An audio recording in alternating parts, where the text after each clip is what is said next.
साधु साधु साधु।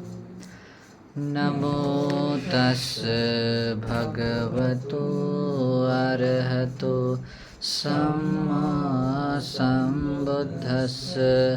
नमो तस्स भगवतो अरहतो सम्मा सम्बुद्धस्स।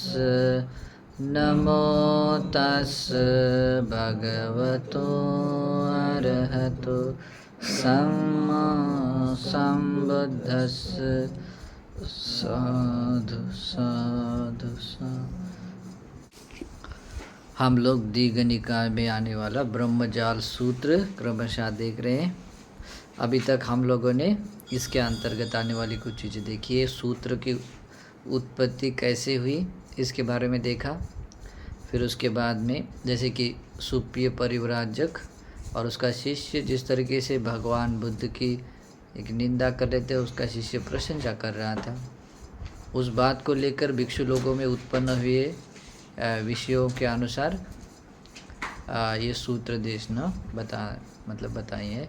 तो आरंभ में भगवान बुद्ध ने ये बताया है कि कोई व्यक्ति भगवान बुद्ध धर्म या संघ की निंदा करता है तो हमें क्या करना चाहिए, कोई प्रशंसा करता है तो हमें क्या करना चाहिए, क्योंकि कहीं हमारे धर्म के रास्ते में अंतराय बाधा ना हो। जनरली इस साधारण पृथकजन व्यक्ति भी भगवान के कुछ गुणों को देखकर उस तरीके से प्रशंसा करता है कि श्रमण गौतम इन गुणों से युक्त हैं। तो इन गुणों को देखते हुए हमने चूलशील देखे हैं, मध्यम शील यानी मध्यम आकार के जो शील देखे हैं। अभी ये महाशील देखने वाले हैं। महाशील में जो अच्छे शील होते हैं, जैसे जो उत्तम स्वभाव के शील है, तो उन शीलों के बारे में ऐसे आता है। तो इसमें जैसे कि बाकी भी शील देखा जाए तो भिक्षुओं के लिए अलग तरह तरह के शील हैं, जैसे प्रातिमोक्षशील है, इंद्रिय संवरशील है, आजीविका शील है, आजीव परिशुद्ध शील है ना, और भी अभिसमाचारिक शील आते हैं। तो उन शीलों के अंतर्गत आने वाला जो आजीव परिशुद्ध शील है, तो उस शील शिक्षा पदों में इंक्लूड होने वाले ये शील है, महाशील है। महाशील के अंतर्गत आते हैं। तो इसके अंतर्गत जो आते हैं तो उन शीलों में विभक्त होते हैं। तो भगवान बुद्ध या भगवान बुद्ध के श्रावक क्या करते हैं मिथ्या आजीविकं पहाय, मिथ्या आजीविका को छोड़कर सम्मा आजीवेन जीवितं कप्यते, मतलब अपनी जीविका सम्यक आजीविका से ही वो जीवन चलाते, जीविका चलाते हैं। ये श्रमणों का करणीय है। लेकिन इस प्रकार गुणों में बाकी भी दूसरे जो सांप्रदायिक जो श्रमण ब्राह्मण होते हैं, लेकिन इसके बारे में उतने अवेयर नहीं होते, इसके बारे में उतना पता नहीं होता, इसलिए भगवान बुद्ध इस तरीके से कहते हैं। यथावापने के भुंतो समन ब्राह्मणा श्रद्धा देयानि भोजनानि भुंजित्वा।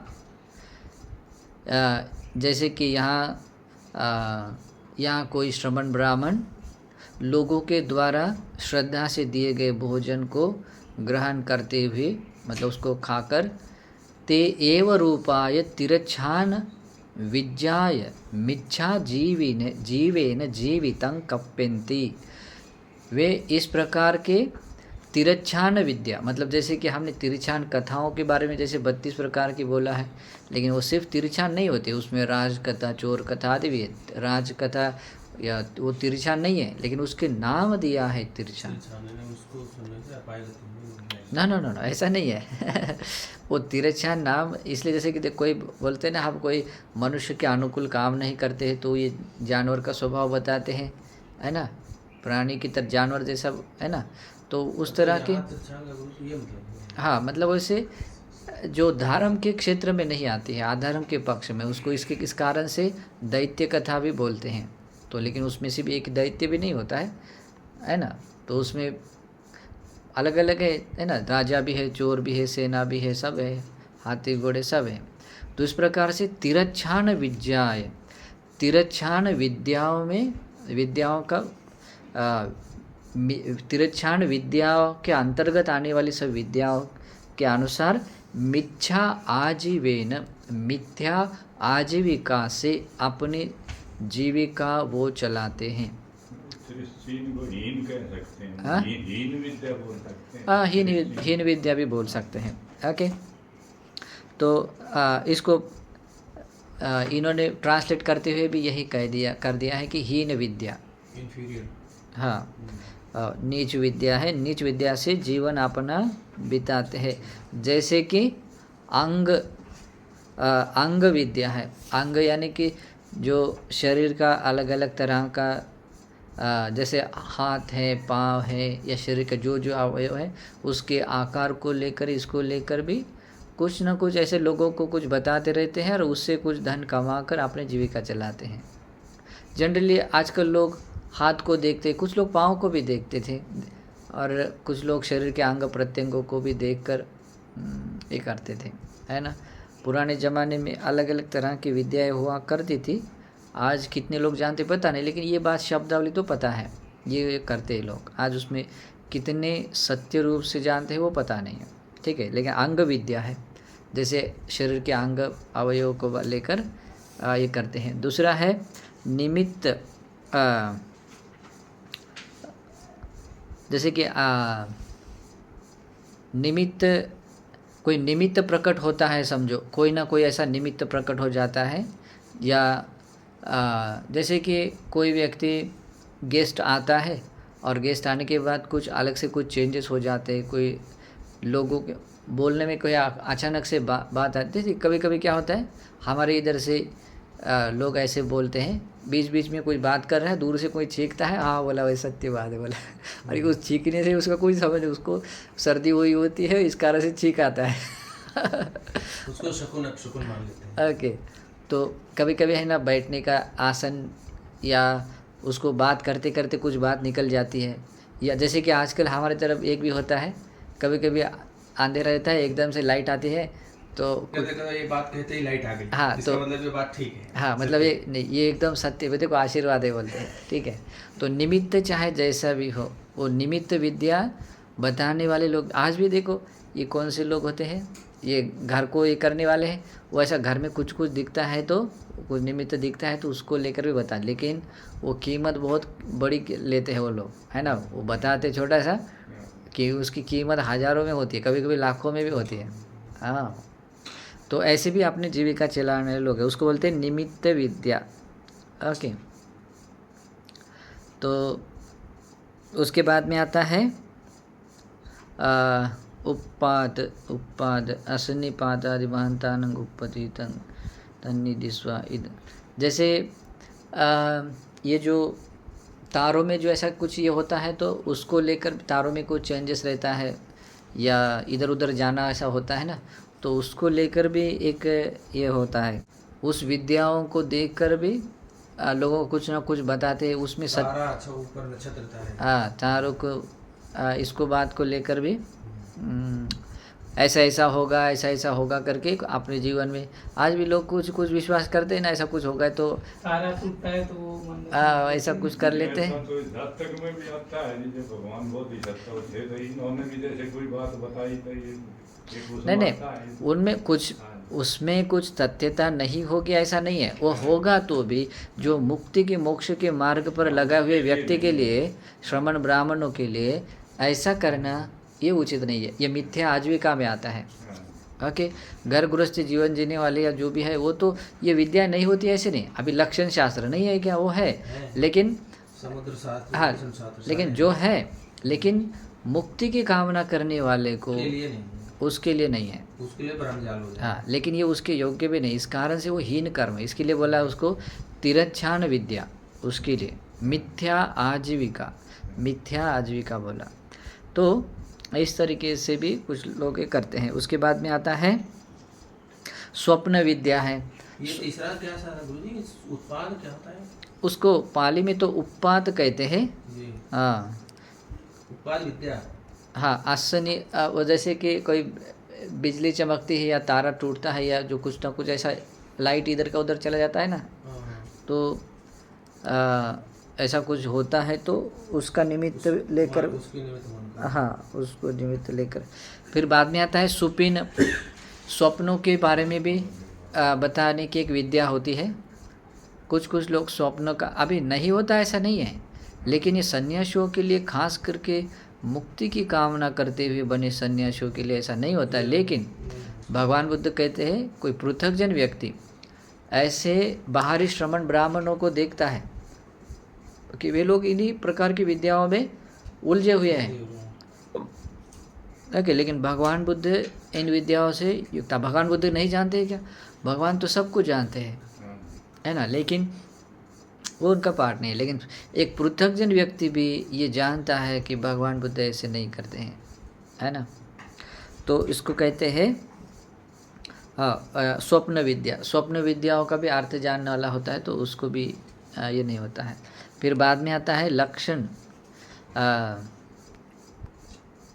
उसमें आता है लक्षण विद्या है। लक्षण विद्या, लक्षणों को शरीर हो, शरीर पर आए लक्षण हो, शरीर के बाहर या अपने घरों पर प्रकट हुए, गांव में, खेतों में, राज्य में, आकाश में, कहीं पर भी जो लक्षण दिखाई देते हैं, ये लक्षण क्या है। जैसे कि कभी कभी बारिश आने से पहले क्या होता है, भूकंप आने से पहले क्या होता है, जो भी ये लक्षण दिखाई देते हैं, तो उस बात को वो लोग बोलकर अपना धन कमाते हैं या कुछ कमाते हैं और उससे अपनी जीविका चलाते हैं, ओके।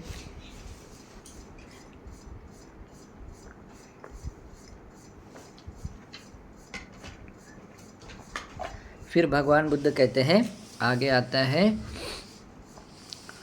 मुसिक छिन्न। मुसिक छिन्न का अर्थ क्या होता है? जैसे कि मुसिक कहते हैं चूहे को, है ना, हाँ, उंदुर खाइत, मतलब ऐसे, हाँ, मुसिक यहाँ पर आता है मुसिक छिन्न। मुसिक छिन्न, मुसिक छिन्न मतलब कभी को अगर चूहा अगर कोई कौन सी चीज़ को कैसे किस प्रकार से खाता है या काटता है, तोड़ता है, तो उस लक्षणों को, ये भी एक विद्या है। अभी उस विद्या को ज़्यादा तो नहीं जानते हैं, लेकिन आजकल लोग कुछ इधर मध्य प्रदेश साइड के उधर के लोग हैं ना, चूहे को खाना देना या चूहे से कुछ अलग अलग कुछ लक्षणों को प्रकट मतलब आर्टिफिशियल करते जिससे कि मंगल हो जाए करके, आगे। तो उस प्रकार की विद्याएं भी है। यहाँ आता है उंदुर खाइतं तेनापि आहते वा वत्ते वा अनहते वा वत्ते इति पट्टाय वा छिन्ने वा इदं नाम होती। और अगर कोई वस्त्र खाता है, कोई ये कुछ होता है, धान्य खाता है, किधर से किधर जाता है, तो उसका क्या लक्षण होता है, तो घर में अगर ऐसा है होता है तो न होने से क्या होता है, आदि आदि उसकी उस विद्याओं को लेकर भी बताते हैं। बाद में आता है अग्निहोम। इसमें अलग भी है, इसमें चूहे का विष उतारना, इसमें आता है आटकताओं में आया उदुर खाइतं, इसमें आता है अटक देख तेनापि हिते आहते वा वत्थे वा अनहते वा, मतलब उसने अगर कोई आहत कर कोई बात कर ली है या नहीं की हुई है, या कोई वा वत्थे वा पट्टाए वा छिन्ने, मतलब कोई वस्त्र है, कोई पट यानी कोई ऐसा पर्दा है या कोई ऐसी जरी है, कोई जो भी है घर का कोई चीज़ है, वो किस तरीके से कैसे किसी ने अगर तोड़ देता है, तो उसके उस लक्षणों को देखकर कोई भविष्य बता सकता है या कोई स्वभाव बता सकता है क्या होने वाला है क्या नहीं होने वाला। उसके बाद में आता है अग्निहोम। अग्निहोम अभी ये पुराने ज़माने के श्रमण ब्राह्मणों के लोग करते थे, आज भी बहुत, अभी तो ब्राह्मण लोग वैसे ही उलझे हुए, टीवी पर देखते हैं सुबह से लेकर, है ना, 8 9 10 बजे तक पूरा वो ज्योतिषी का ही चलता है ना, अलग अलग तरह का अलग और भरी रात में फिर चलता है वो रात के 1-2 बजे चलते हैं, दूसरे वो बाबाओं का शो चलते हैं। आप लोगों ने देखा कभी? हाँ वो पैसा कमाने का जरिया है, वही आता है, ठीक है, क्योंकि उसमें टीआरपी बढ़ता है और लोग वो सब टीवी वाले को भी मिलता है, सब ठीक है, कोई बात नहीं। तो एक अग्नि होम है, इसमें आता है दारुणा एवं होते इदं नाम होती थी अग्नि जूहनं दब्बी होमादिनेपि अग्नि होम एवं रूपाय द्रव्य। हाँ, उसमें आता है जब बंधु करते थे ना उनसे पहले भगवान के संपर्क से पहले वो अग्नि विद्या अग्नि होम करना होता है ना। हवन हवन एक जिसको बोलते नहीं, हवन नहीं, अग्नि होम हैं। अग्नि में तो होम किया जाता है। हाँ, लेकिन कोई अग्नि ऐसी जलाकर कुछ पर्टिकुलर लकड़ियों से बनाकर वो अग्नि जलाई जाती थी। जैसे अपना ये करते थे अग्निहोत्र, कौन से काश्यप, नदी काश्यप, गया काश्यप, ओरल काश्यप। हाँ, वो अलग तरह की आम की लकड़ी या कुछ और बहुत स्पेशल लकड़ी होती हाँ, है, उसके वो वैसी- तो इसलिए उसका ये नाम आता है normal अग्नि लकड़ी होम। 7 पेड़ की लकड़ी। हाँ हाँ हाँ, ओके। तो इस प्रकार की मतलब उसको जलाने की भी लकड़ी हो या उसको कुछ डालना है तो वो भी है, हर चीज़ उसकी एक रहती है। तो उसको लेकर भी, उस विद्याओं को भी, उस कर्मकांड को भी करने में वो लोग अपना समय बिताते थे। फिर आता है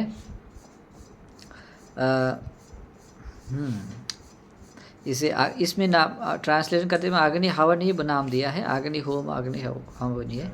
उसके हवन बाद होता है भिन्न भिन्न क्रियाओं के लिए भिन्न भिन्न प्रकार की लकड़ी और उसका करते थे। हाँ हाँ उसे हवन करते थे। हाँ हाँ, तो ये श्रवण ब्राह्मण उस जमाने के ऐसे करते थे। जी। ओके, बाद में आता है 7 ग्रहों के लिए दरवी होम आता है। इसमें आता है आज भी करते हैं जी, कभी बरसात नहीं होती तो ऐसे वो लगातार ऐसे वो करते हैं कितने दिन तक हवन को ही लगातार मानते चलेगा। हैं कि हवन करो तो देवता प्रसन्न हो जाएंगे। हाँ।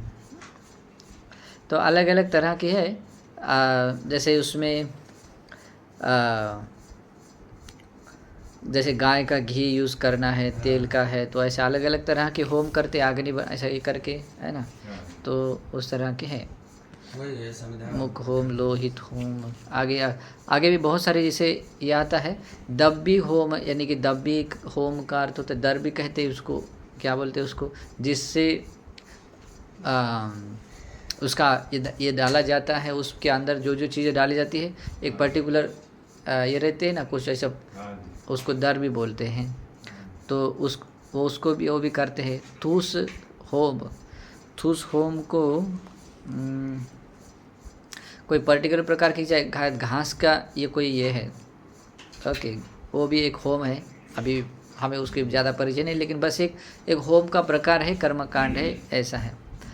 कन होम, हाँ, कन जो भी है उसका भी एक होम करते हैं। आज मुझे लगता है वो आज भी करते हैं ना। वो तो चल रहा है। हाँ, वो तो ये करते सारी हैं। है। तंडुल कहते हैं इसको, क्या बोलते हैं, साली। तिल को, हाँ, काला तिल को। नहीं, चावल बनने से पहले जो रहता है साली वाला, धान। हाँ धान, उसको तंडुल बोलते हैं, उसका भी होम रहता है।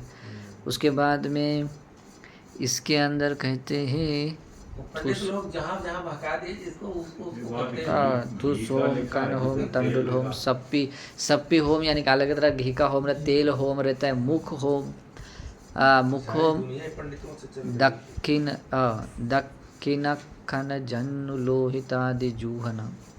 अभी वो किस तरह के उसका मुख की लिखा है जिन्होंने खून का होम लिखा है। नहीं, रुधिर तो खून को ही बोलते हैं। हाँ, लोहित होम में वो आता है। लोहित होम में किसी न किसी प्राणियों का रक्त डाल देते हैं।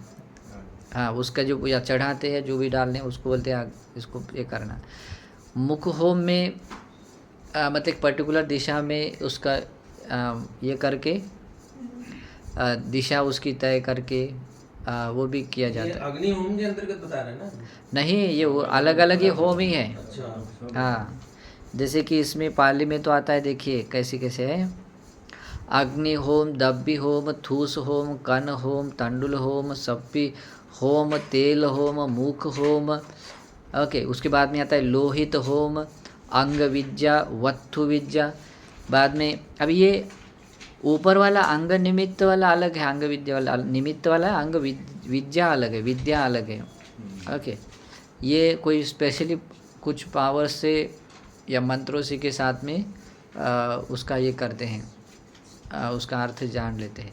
वत्थु विद्या, कोई भी वस्तुओं को कौन सी वस्तु किस जगह पर होनी चाहिए करके उसकी भी एक वस्तु है, ये विद्या है। खत्त विद्या को खत्त कहते क्षेत्र भूमि को, तो उसकी विद्या कैसे मुझे नहीं पता है लेकिन वो है। ये आजकल वो बताते हैं ना जी, घरों में ये चीज वहाँ रखो, ये उस कोण में वास्तु रखो, नहीं, ये तो वास्तुशास्त्र वो तो का वास्तु विद्या में इसमें दिया है ना, वास्तु विद्या में। उस तरह का है। हाँ, ये एक वास्तु विद्या अलग है। हाँ, ये आज भी वो होता है ज़्यादातर, है ना, वास्तु विद्याओं में। घर बना कुछ ये और होगी। हाँ, ये वास्तु विद्या अलग है, उसको बोलते हैं वत्थु विद्या। खत्त विद्या यानी क्षेत्र विद्या के बारे में। शिव विद्या, शिव विद्या यानी कि पर्टिकुलर प्रकार के इसके क्या बोलते हैं,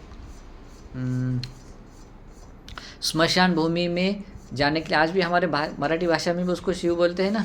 हाँ हाँ, तो वो कैसी होनी चाहिए, हाँ, और उस वहाँ पर क्या करना चाहिए, कैसे करना चाहिए, उस विद्या को भी बोलते हैं शिव विद्या।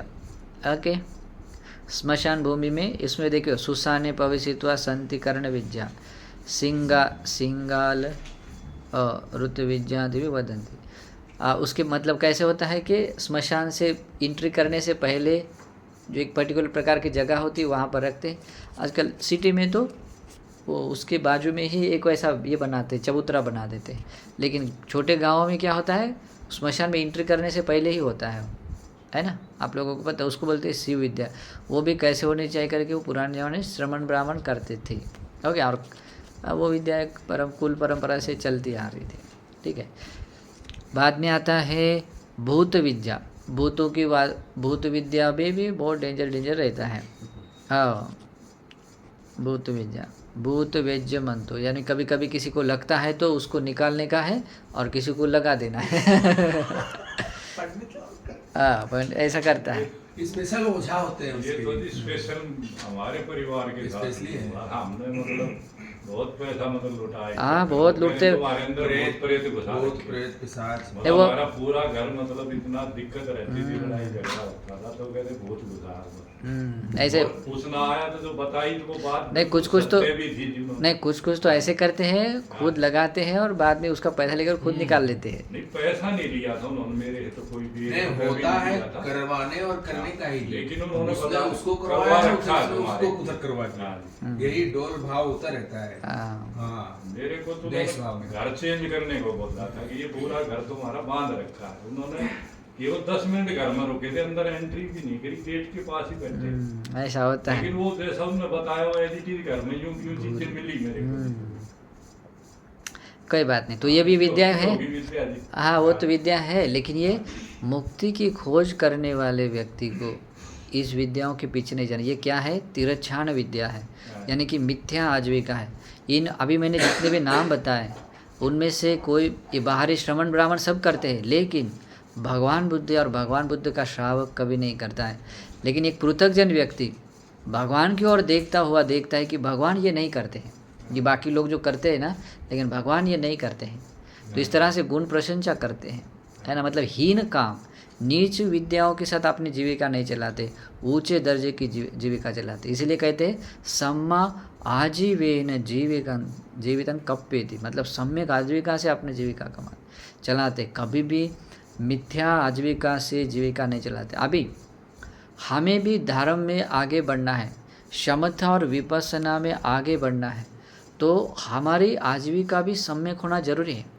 गलती से भी अगर हमारी आजीविका अशुद्ध हो गई तो व्यक्ति को लगेगा तो मैंने तो ठीक कर दिया, लेकिन वो धर्म में आगे नहीं बढ़ेगा। जिसकी आजीविका मिथ्या है उसका व्यायाम भी मिथ्या होगा, उसकी स्मृति और समाधि भी मिथ्या होगी। इसलिए धर्म में आगे बढ़ने के लिए ये बहुत इम्पोर्टेंट, इसलिए भगवान ने इसने महाशिलों में से आया है। इन विद्याओं को महाशिलों में क्यों कहा है कि ये भगवान के भीतर के श्रेष्ठ गुण हैं, भिक्षुओं के भीतर के श्रेष्ठ गुण हैं। ओके, भगवान बुद्ध और भगवान के श्रावक कैसे गलत तरीके से अपनी जीविका नहीं चलाते हैं।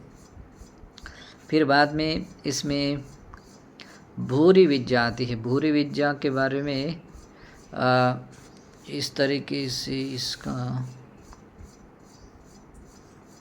इसमें आता है, ये भूरी तो कहते हैं कुछ समझदार को लेकर कहते हैं, लेकिन यहाँ लिखा है गड़े धन की खोज करना। हाँ, भूरी घरे वसंते न उगहे तब मंतो, भूरी घरे।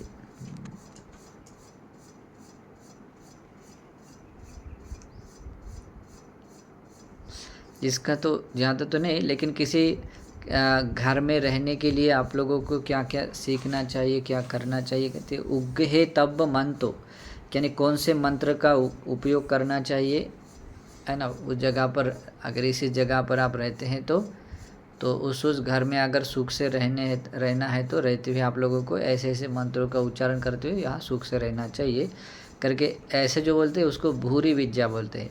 यहाँ अट्टकथा में दिया भूरी घरे वसंतेन उग्हे तब मंतो। आप लोगों को ये इस तरह के मंत्र या जो भी चीज़ें हैं पाठ है ऐसा कुछ करके हुए करना चाहिए। तो उसको बताने वाले भी एक विद्या है आही विद्या। आही का मतलब होता है सांप होता है। सांप अगर काटता है ओके तो उसका विष शरीर में चला जाता है। तो ऐसी भी विद्याएं होती है जो शरीर के सांप को भी बाहर मतलब मंत्र विद्याओं से भी बाहर निकाला जा सकता है। अभी वो लोग नहीं है, अभी वैसा नहीं है, अभी तो उस पर ज़्यादा विश्वास भी नहीं करते, लेकिन ऐसा होता है। आज भी कुछ कुछ गाँव में ऐसा होता है, किसी को बिच्छू वगैरह काट लेता है तो उसका विष शरीर में नहीं, कुछ कुछ बुरे लोग होते हैं वो विष को चढ़ाने का मंत्र बढ़ा देते हैं, है ना, तकलीफ ज़्यादा देते हैं, है ना। और वो मंत्र कब सीखते पता है, जब वो ये होता है ना, क्या बोलते हैं उसको, बड़े बड़े ये गिरते हैं गोले गिरते हैं, नहीं उल्कापात नहीं, हाँ वो गिरते हैं, उस समय में वो मंत्र सीखते हैं अलग अलग तरह का। तो ये टाइम लेकर मुहूर्त में ऐसा कुछ कुछ अलग अलग विद्या है। तो इस विद्या को कहते हैं आही विद्या। ओके, इसमें जाता है सप्पदट्ठ तिकिच्छन विद्या, मतलब सांप अगर काटता है तो उसकी चिकित्सा करने की विद्या होती है। बाद में आता है विष विद्याय पुराण विसंगवा रखन्ति नव विसंगवा करोन्ति विषवंत। ये तो और डेंजर है। इसमें आता है मतलब विष विद्या ऐसी है को जिसको विष होता है, अगर ऑलरेडी उसमें पुराना विष है तो उसको और भी कुछ बढ़ा सकते हैं, अगर नहीं है तो उसमें और अपना दूसरा विष भी डाल के उसमें, या डाल के नहीं तो उसको बढ़ा के कुछ तो भी कर सकते हैं, है ना। तो ये भी एक पुराने ज़माने की तिरछान विद्या हुआ करती थी, उसको बोलते हैं विष विद्या। उसके बाद में आता है विच्छिक विद्या। विच्छिक विच्छिक कहते हैं विच्छिक दट्ठ तिकिच्छन विद्या, यानी कि बिच्छुओं को भी काटते हैं तो बिच्छू काटते हैं तो उसके विष को उतारने की भी विद्या से मिथ्या आजीविका तिरछान विद्या के साथ में कुछ श्रमण ब्राह्मण लोग ऐसे कुछ करते हुए, कई लोग जी लेते नहीं, कुछ ऐसे ही उतार देते हैं। नहीं कुछ कुछ ईमानदार लोग अच्छे होते हैं। हाँ, गांव में कई ऐसे लोग होते हैं जो एकदम मंत्र पढ़ के उतारते हैं और कुछ भी नहीं लेते, देने से भी नहीं लेते कि नहीं। बच्चों को भी जी कुछ वो दिक्कत हो जाती है, छोटे बच्चे होते हैं ना, नहीं उससे भी ऐसे नहीं लेते, मतलब ऐसे होता है। जिनके पास में ये विद्या होती है ना, वे लोग बहुत अच्छे कुछ कुछ पर्टिकुलर नियम पालन करते हैं। जैसे ये भूत विद्या निकालने वाले भी और बहुत सारी चीज़ों को ऐसे टालते हैं, मतलब किसी पर्टिकुलर का खाना लेना है कुछ मतलब अलग, उससे अलग अपना सब कुछ अलग अलग होता है।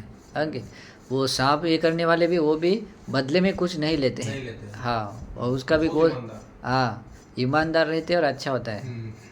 और वो सीखते हुए ही ऐसे सीखते हैं कि वो ईमानदारी से ही करेंगे, है ना, उनके गुरु के द्वारा दी गई हुई। हाँ, तो लेकिन ये श्रमण ब्राह्मण लोग भी ऐसे करते हैं जो इस तरह के विद्याओं को, लेकिन उसके साथ में अपनी जीविकाओं चलाते हैं। ओके, उसके बाद में आता है मुसिक विद्या। ये चूहा भी काटता है तो उसको भी उसके जहर को भी अगर उतारना है तो वो भी है शकुन विद्या। शकुन कहते हैं किसी पक्षी को, हाँ पक्षी को भी है। इसमें आता है स पक्ष का पक्ष द्विपद चतुपदान ऋतगतादीन शकुन ज्ञान।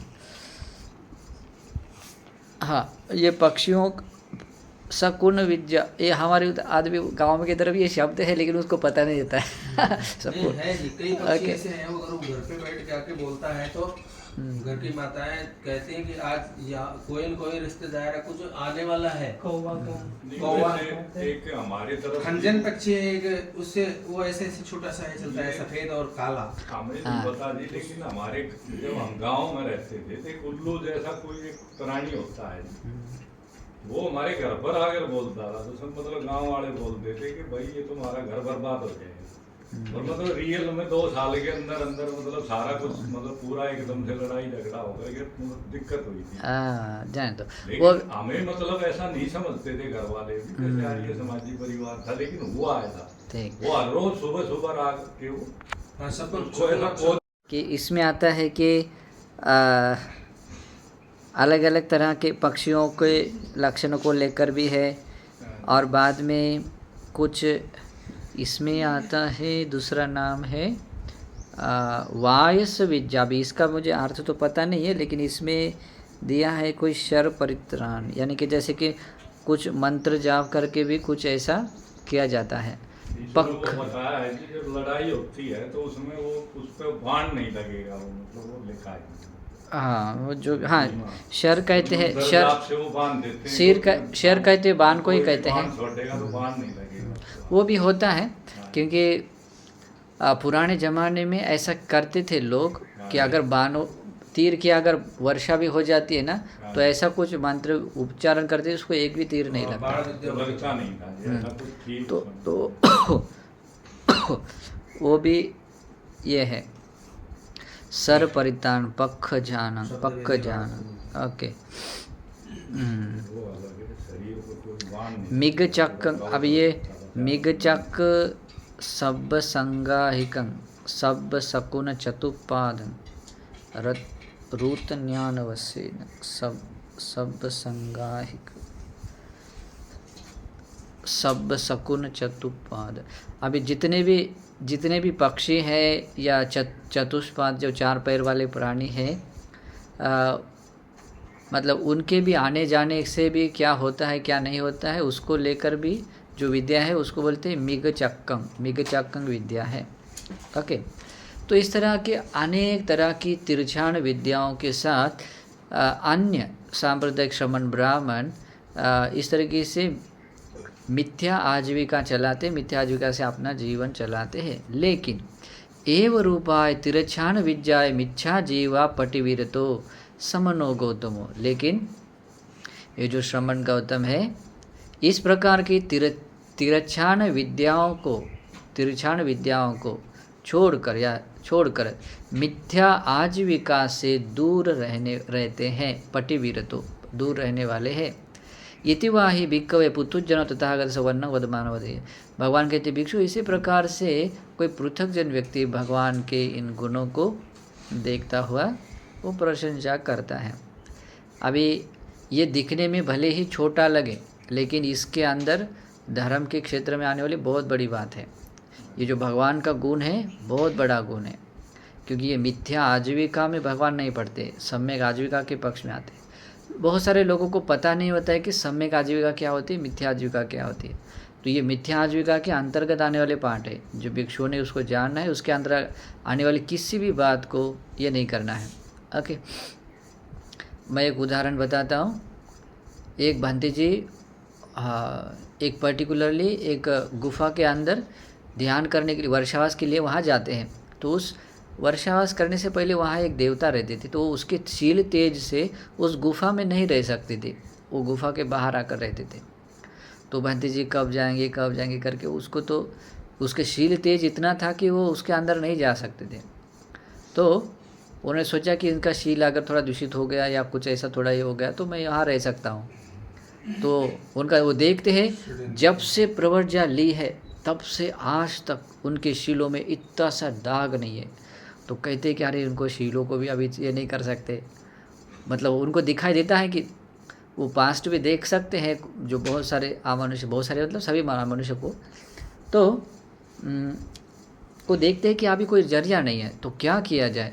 तो इनको कहते हैं कि हाँ, इनकी आजीविका का शील है, थोड़ा सा इधर उधर हो सकता है। तो वो क्या करता है, एक लड़के के अंदर वो जाता है, थोड़ा सा मुंह में फेन वगैरह निकालता है, थोड़ा सा ऐसा वैसा करवाता है। तो वो लोग घबरा जाते हैं, अरे लोग क्या हो गया क्या। तो कहते हैं कि वहाँ एक भंते जी है रहते हैं ना, तो उनके हाँ उनके पैर धो लीजिए, हाँ और वो एक थाली में पानी लेकर उनके पैर धो लीजिए, एक इसमें लेकर पैर उनके थाली में रखकर उसके पानी छोड़कर पैर धो लीजिए और उस पानी के छींटे उसके ऊपर डाल लीजिए, उससे वो ठीक हो जाएगा। ओके, तो कल भंते जी भिक्षा के लिए आते हैं तो ऐसा वो लोग करते हैं। अभी भंते जी को पता नहीं होता, भंते जी वो याचना करते, भंते जी हम लोगों का मंगल होगा, हमें ऐसा पुण्य करने का मौका दीजिए। अभी भंते जी तो बहुत करुणावान, ठीक है आपको करना है ठीक है। तो वो लोग क्या करते हैं, बैठने के लिए आसन देते हैं, एक बड़ी थाली में उनके पैर रखकर ऊपर पानी डालकर वो पैर धोते हैं। अभी भंते जी फिर आगे चले जाते हैं, ठीक है, लेकिन बाद में वो छींटे उसके ऊपर डाल देते हैं और क्या होता है वो ठीक होता है, मनुष्य चला जाता है। बाद में अभी उसको कारण मिलता है कि उसकी आजीविका ये नहीं है। हाँ, बाद में वो भंते जी के पास जाकर कहता है भंते जी आप अभी इस गुफा में नहीं रह सकते, आपकी आजीविका मतलब आपका शील अच्छा नहीं है। बोला क्या किया, मैंने तो कुछ नहीं, मेरा तो सब ठीक है।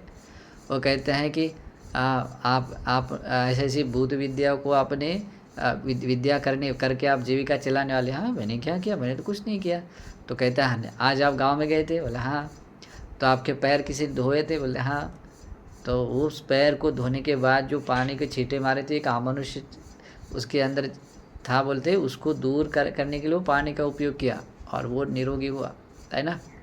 तो इस कारण से आपका शील टूट गया, अभी आजीविका शील। तो उस भंते जी को लगता है कि अरे ये तो मतलब उसको तो पता नहीं होता है, लेकिन वो देखता है कि ये अमनुष्य भी जानता है कि मेरा शील कितना स्ट्रांग है, ये अमनुष्य भी जानता है मेरे शीलों में कहीं दाग नहीं है। तो ऐसा मेरा मन तो जानता ही है, लेकिन दूसरे लोग भी जानते हैं। ओके, जिसको जो देखने की योग्यता रखता है उसको भी मेरे शीलों में कहीं दाग नहीं दिखाई देता, ऐसा सोचता है तो उसका हृदय प्रीति से भर जाता है। ओके, गदगद होता है और उसको फिर मन से अपने शीलों के बारे में याद करता है, जब से उसने प्रवज्ञा ली तब से लेकर आज तक कैसे शीलों का पालन किया। और उस शीलानुस्मृति करते करते सहज रूप से वो समाधिस्थ होता है, सम्यक समाधि पाता है। सम्यक समाधि में अनित्य दुख अनात्म का बोध करता हुआ ये रूप वेदना संज्ञा संस्कार को, विज्ञान को अनित्य दुख अनात्म के रूप में विदर्शना विपसना करता है और वो उसी अनुस्मृति के ध्यान के साथ में अनंत हो जाता है। ठीक है, तो ये घटना है श्रीलंका की घटना है। ओके, तो ऐसे भी ये आजीविका का शील साधारण नहीं है। ओके, आप मतलब एक श्रमण व्यक्ति को या निर्वाण के रास्ते चलने वाले व्यक्ति को आजीविका का शील बहुत कुछ देता है। तो ऐसे परफेक्ट होना चाहिए। तिरछान विद्याओं में आने वाली आजीविका को कभी ये नहीं करना है। भगवान का ये गुण है, ये पृथकजन व्यक्ति भी भगवान के गुणों को देखकर ऐसा कहते हैं, हमें भी उसी प्रकार से भगवान के गुणों को धारण करना चाहिए। ठीक है, तो उस देव को गुरुजी समझ पाए वो? नहीं, बाद में क्या होता है कि बाद में जब आरंभ होता है तो फिर तब उन्हें दिखाई पड़ता है। नहीं, तब उसको तो ऐसा लगता है कि अरे मेरा तो सौभाग्य हुआ कि ऐसे निमित्त बन गया ये। देवता और ब्रह्मा जिनकी वंदना करने आते हैं और मुझे तो इनके मेरे घर में रहने का मौका मिला, धन्य है, मैं इनका दास बनूंगा। वो डोर का द्वारपाल बनकर उनका रक्षा करता हुआ वहीं पर रहा, अंदर जाना गया, जब तक रहेंगे तब तक। ओके, तो उसको ये लगा कि मुझे अनंत भंते की सेवा करने का मौका मिला, तो ऐसा भी सौभाग्य। और अभी षड्यंत्र किया था उनको वहाँ से निकालने का। हाँ, लेकिन जैसा भी हो, लेकिन वो तो उनका डेली आपका जीवन का प्रॉब्लम था, लेकिन जब उसको समझ में आया तब तो धन्य हो गया उसका जीवन। उनको उस अनंत की सेवा करते हुए बहुत पुण्य कमाया। खाली वंदना भी करके चला जाता तब भी पुण्य था, है ना। तो ऐसा होता है, तो इसलिए मिथ्या आजीविका को हल्के में नहीं लेना है। ठीक है, हम जो कभी कभी वो धूप वगैरह जलाते तो नहीं, ये तो अपने ये परित्राण का रक्षा के लिए, ऐसा कोई ये नहीं है। वो तो ये नहीं है, वो तो मैत्री युक्त रहता है। जैसे हम यहाँ परित्राण पाठ करते हैं, करने में सूत्र पाठ करते हैं, तो हमें किसी से द्वेष नहीं होता है ना। जस्ट यहाँ जो भी जितने भी प्राणी सत्व है वो सुख से मैत्री प्यार से रहे, उसमें भाव है। तो भगवान के धर्म में सम्यक आजीविका है, धर्मानुकूल उपयोग, ये है क्या बोलते हैं, उपाय बताए हैं। है ना। लेकिन ये विद्याओं को लेकर ऐसा नहीं, तो इन तिरछाण विद्याओं को ऐसे दूर करना है। फिर बाद में आता है यथा वापने के भवन्तो समन ब्राह्मणा श्रद्धा देयानि भोजनानि भुंजित्वा ते एव रूपाय तिरछाण विद्याय मिच्छाजन जीवितं कप्पेति। और भी है जो आजीविका के पक्ष में ही आता है। यहाँ कोई ऐसे श्रमण ब्राह्मण रहते हैं जो दूसरों ने दिए हुए श्रद्धा का भोजन ग्रहण करके वे इस प्रकार के तिरछाण विद्याओं के साथ में मिथ्या आजीविका अपनाकर अपनी जीविका चलाते हैं। जैसे कि मणि लखन, मणि का जैसे आज भी है तो कोई लोगों के उंगलियों में अलग अलग मणि डालते रहते हैं। ये मणि की अंगूठी पहनो, इस उंगली में या मणि की अंगूठी डालो, ये ठीक होगा। तो जैसे भी है मणि लक्षण, अभी ज़्यादा इस विस्तार नहीं करता, आप लोगों को पता है, ठीक है। तो मणि लक्षण है, उसके बाद में वस्त्र का लक्षण है, दंड लक्षण है, शस्त्र का लक्षण है। शस्त्र के लक्षणों में वो अलग अलग उसमें आता है रंग, रूप, रस और गंध।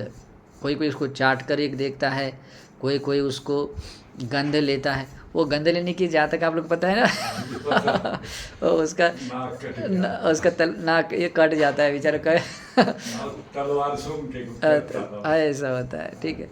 तो वो एक जातक है, ठीक है। जैसा भी है अलग अलग है, उसका आता है रंग, रूप, गंध और रस। ऐसे 4 तरह के, मतलब ऐसे अलग अलग तरह के इसमें शस्त्र उसमें आता है, कहते हैं शस्त्र लक्षण। मुझे वो याद है इसलिए वो बोला मैंने, ठीक है। 80 लक्षण, देखो यहाँ 80 लक्षण आता है। 80 यानी तलवार का लक्षण है। उसूल लक्षण है, उसूल यानी जो फाल जैसा रहता है। धनु लक्षण है, धनुष बाण को लेकर है। आयुध लक्षण है, जो जैसे कोई बड़ा सा खड़ग जैसा रहता है, आयुध शस्त्र जैसा। इत्ति लक्षण स्त्री का लक्षण के बारे में। पुरुष लक्षण है, कुमार लक्षण है, कुमारी लक्षण है, दास लक्षण है, दासी लक्षण है। हाथी का लक्षण, हस्ती लक्षण है। अश्व लक्षण है, भैंसों का लक्षण है। उसब यानी बैल का लक्षण है। गो लक्षण यानी गाय का लक्षण है। अज लक्षण बकरी का लक्षण है।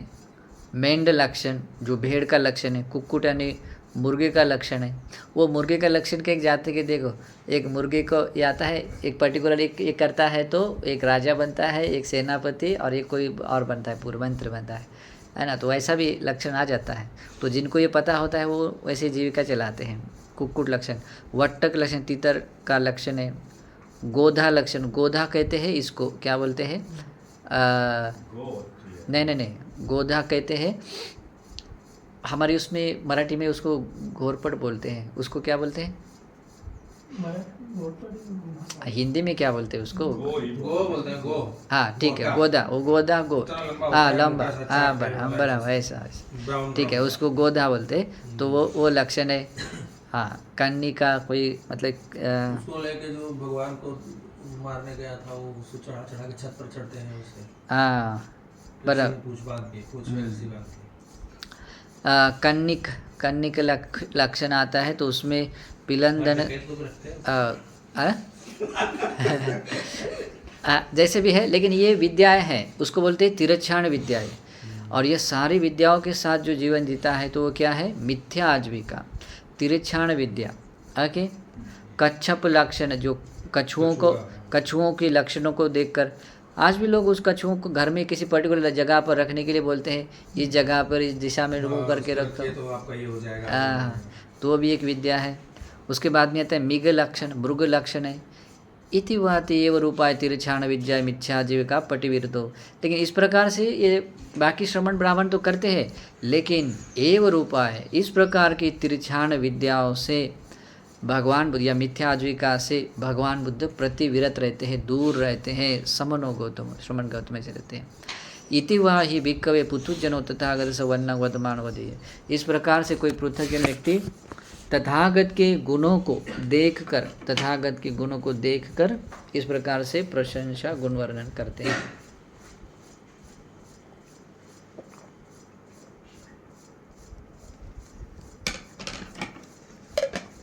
देखिए, अभी इसके अंदर आने वाली हर एक चीज़ में कोई भी अपने जीविका का पार्ट नहीं बनाना है। अगर कोई बात बता भी दी है कोई बात बता भी दी है तो उसके बाद में वो खाना नहीं खाना है। आप लोगों को पता है भगवान बुद्ध ऐसे बहुत सारी घटनाएं हुई थी। भगवान ने अगर अपने मुख से कोई एक बात बोली और उससे प्रभावित होकर उसको कुछ लगाया अच्छा या बुरा जैसा भी, और उसको वो लेता है तो उस दिन उसका भोजन नहीं किया है भगवान। उस दिन का तो नहीं, वो नहीं लेते हैं ओके, लेकिन वो पर्टिकुलर जो देता है वो नहीं लेते, क्योंकि भगवान बुद्ध कहते उसको पाली में कहते हैं गाथा विगीतंग अभोजनीय। अगर भगवान के श्रीमुख से कुछ एक गाथा एक सिंगल शब्द भी निकलता है किसी कारण से और उसके बदले में कुछ अगर आता है तो वो अभोजन बनता है, वो खा नहीं सकते, उसको ग्रहण नहीं कर सकते।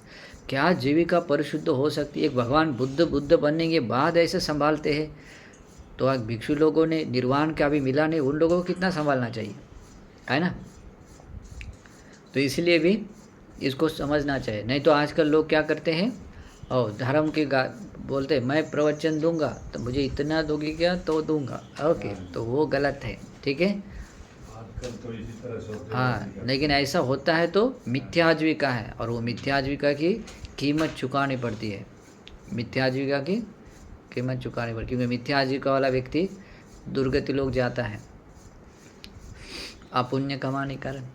ओके, तो इस प्रकार से तिरछा विद्याओं से दूर रहते हैं। तो बाद में आता है यथावापने के भोंतो समन ब्राह्मण श्रद्धा दे यानी भोजनानि भुंजित्वा।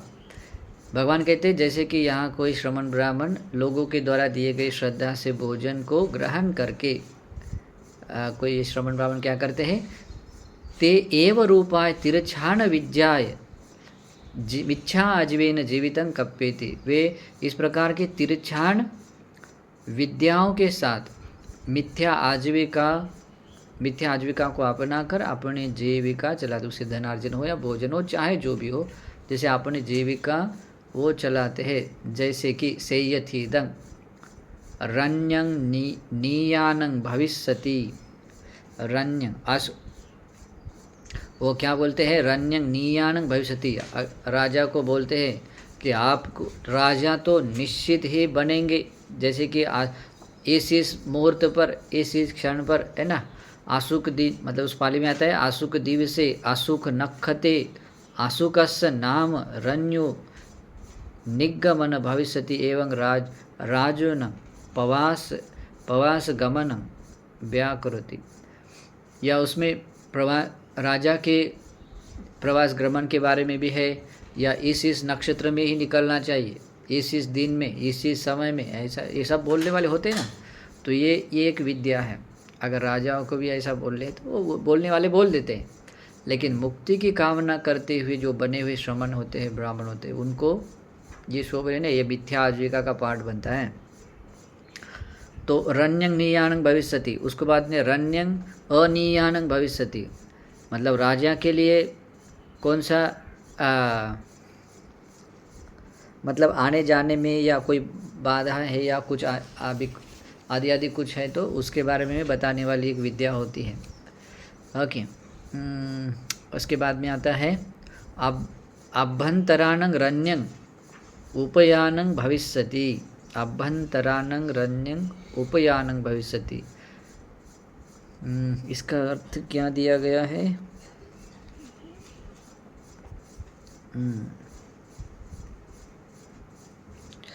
यहाँ के राजा की जीत होगी। यहाँ अभ्यंतराणं रण्यं मतलब अभ्यंतर मतलब अपने अभ्यंतर कहते हैं अपने राज्य के भीतर में किस तरीके से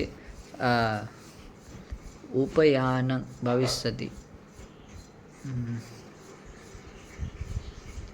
उपयान अंतो न ग्रामक राजा पटि विरुद्ध बहिराजान उपसंकमिष्यति ततो तस्य पटिगमनं भविष्यति एवं रण्यं उपयागमनं व्याकरोति। द्वितीय जैसे ऐसे बने। हाँ, इसमें आता है देखिए अभ्यंतरण रण्यं अपयान, अपने राज्य के भीतर कौन सा कोई राजा आ सकता है क्या, या वहाँ पर युद्ध होने या कोई बातचीत होने के बारे में है। उसके बाद में बाहिरानं रण्यं उपयानं, कोई बाहर के राज्य में या युद्ध है या मुलाकात है या कोई लेना देना है, वैसा कुछ होने वाला है क्या। अभ्यंतराणं अपयानं भविष्यति, या इसको कहते, एक मिनट, अपयान लिखा है पट्टी विरुद्धं बहिराजन उपसंकमित, मतलब आने जाने के बारे में है, बाहर का राजा आना है, बाहर का मतलब आने जाने के वाले के बारे में है। तो वो आता है या नहीं आता है, मुलाकात करते हैं नहीं करते, कोई डीलिंग करते हैं, इसके बारे में है।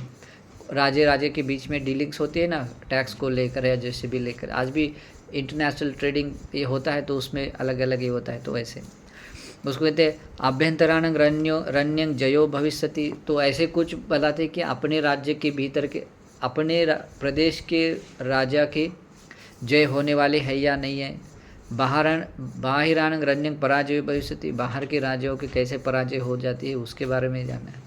बाहिराणं रण्यं जयो भविष्यति, बाहर के दूसरे राज्य के राजाओं की कैसी जय होती है उसके बारे में। आभ्यंतराणं रण्यं पराजयो भविष्यति, अपने भूमि प्रदेश में रहने वाले राजा की किस कारण से पराजय होती है होगी करके इसके बारे में देखना है।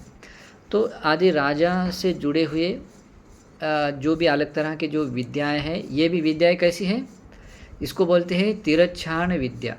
अभी इसके पीछे भी क्या होता है, किसी न किसी अमनुष्यों का बल उपयोग लाते हैं, लेकिन यहाँ अमनुष्यों के बल लगाने के बाद, ज्ञान उपयोग करने के बाद भी कभी कभी ऐसा होता है कि मनुष्य लोग अपने वीर्य और पुरुषार्थ से उसको भी मतलब बदल सकते हैं, अपने ज्ञान से, अपने वीर्य से। भगवान की एक जात तक आती तो है, उन्होंने उनको जब बताया था कि बहुत बड़ा राजा था, कम से कम 10 गुना सेना थी, जीतेगा, हरा दिया है ना, वो जात है। उसको ऐसे ही किसी ने बताया था कि तुम जीतोगे, किसी ने, वो अपने वो ऋषि होते हैं और वो ऋषि अपने गौतम बुद्ध होते हैं और देवेंद्र शक्र से वार्तालाप करके लेते हैं कि कौन जीतेगा, बोलता है वो जीतेगा, लेकिन जीतेगा तो बोला वो, लेकिन इसके पास में एक सेनापति होता है, उसके पास में 2 चीज़ें होती है, 2 चीज़ें में से एक होता है ज्ञान और दूसरा है वीर्य। ज्ञान और वीर्य के बल पर अपना उपाय कौशल्य बनाकर अपने पराजय को जीत में बदला देते हैं, है ना। तो ऐसा भी होता है। तो ये भी एक विद्या है अलग अलग तरह की, तो ये ऐसा हो जाता है, ठीक है। तो भगवान बुद्ध कहते हैं ये बाकी श्रवण ब्राह्मण या क्या करते हैं, इति इमस्य जयो भविष्यति इमस्य पराजय भविष्यति इति, तो इसका जय होगा, इसका पराजय होगा, इसका ऐसा होगा, है ना। तो आदि इस प्रकार के तिरच्छान विद्याओं के साथ अपनी जीविका चलाते हैं। कौन? जो अन्य श्रवण ब्राह्मण, कोई श्रवण ब्राह्मण है, लेकिन एव रूपाय, इस प्रकार की तिरच्छान विद्याओं के साथ मिथ्या जीवा पटिविरतो, मिथ्या आजीविका से प्रतिविरत समनो गौतमो, पटिविरतो समनो गौतम, प्रतिविरत रहने वाले श्रमण गौतम है। और इस प्रकार से जब भगवान के बारे में कहते हैं तो इति वाहि बिक पृथुजन तथागतस्य वर्णं वदमान, इस प्रकार से पृथक जन व्यक्ति तथागत बुद्ध के गुणों को बताते हुए प्रशंसा करते हैं। बाद में अभी ये इसके अंतर्गत आने वाला, अभी भिक्षुओं को लेकर भी ऐसा ही है, लेकिन भिक्षु लोग कभी ऐसा इंटरफेयर नहीं करते हैं, है ना। तो इसलिए अपनी जीविका को संभालना जरूरी है, और ये तिरछान विद्याओं में आने वाला कोई पाठ नहीं करना है, बहुत इंपॉर्टेंट है। निर्वाण के रास्ते चलने के लिए आजीविकाशील बहुत इंपॉर्टेंट है ना। आजीविकाशील आर्य अष्टांग मार्ग का भी पाठ है, आर्य मार्ग बन सकता है। तो इसलिए अपनी आजीविका को सुविशुद्ध और सम्यक बनाना अच्छा होता है, मिथ्या आजीविका को छोड़ देना होता है ना। इसलिए आप लोगों को भी समता और विपස්සना को आगे बढ़ाना है, तो ये महाशील में आने वाली हर चीज़ को, वैसे तीनों शील है, चूलशील, मध्यमशील, महाशील, तीनों को भी अच्छे से याद रखना है, पालन करना है, ठीक है। आगे वाला पाठ आता है, देखो क्या आता है। यथावापने के बंतो समन ब्राह्मणा श्रद्धादेयानि भोजनानि भुंजित्वा, जैसे कहते हैं भगवान बुद्ध, जैसे कि यहाँ कोई श्रमण ब्राह्मण है, दूसरों ने दिए हुए श्रद्धा से दिए गए भोजन को ग्रहण करके, ते एव रूपाय तिरछान विद्याय मिथ्याजीवन जीवितं कप्यन्ति, वे इस प्रकार के तिरछान विद्याओं के साथ मिथ्या आजीविका के अनुसार अपनी जीविका चलाते। संयतीदं, जैसे कि चंद्रग्राहो भविष्यति, सूर्यग्राहो भविष्यति। हाँ, चंद्र ग्रहण के बारे में है, सूर्य ग्रहण होने वाला है, आदि आदि इसके बारे में बताना न बताना है ना। तो 1 मिनट, चंद्र ग्रहण कब होगा, सूर्य ग्रहण कब होगा, नक्षत्रगाहो नक्षत्र ग्रहण का कब होगा, इसके बारे में भी अलग अलग बताते हैं। नक्षत्र ग्रहण के बारे में आज भी बहुत सारे लोग देखते हैं नक्षत्र तारों को, और ऐसा कुछ कुछ होता भी है, लेकिन वो देखने वाले देख लेंगे, लेकिन मुक्ति की कामना करने वाले श्रमण ब्राह्मणों के लिए अकरणीय बात है, ओके, मिथ्या आजीविका है। तो नक्षत्र ग्रहण के बारे में, नक्षत्र कौन सा शुभ अशुभ रहता है आदि आदि उसको लेकर भी ये करते।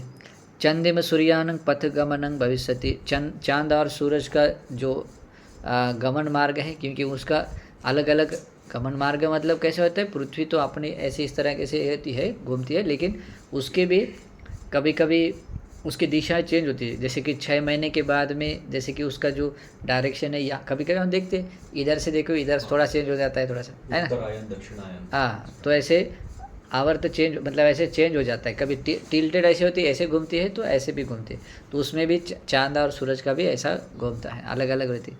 तो उसको लेकर भी, लेकिन अद्भुत बात ये है कि एक ऐसी विद्या भी है जिसके द्वारा वो जाना भी जा सकता है, यहाँ पूर्ति यहाँ रहकर बिना किसी इंस्ट्रूमेंट से।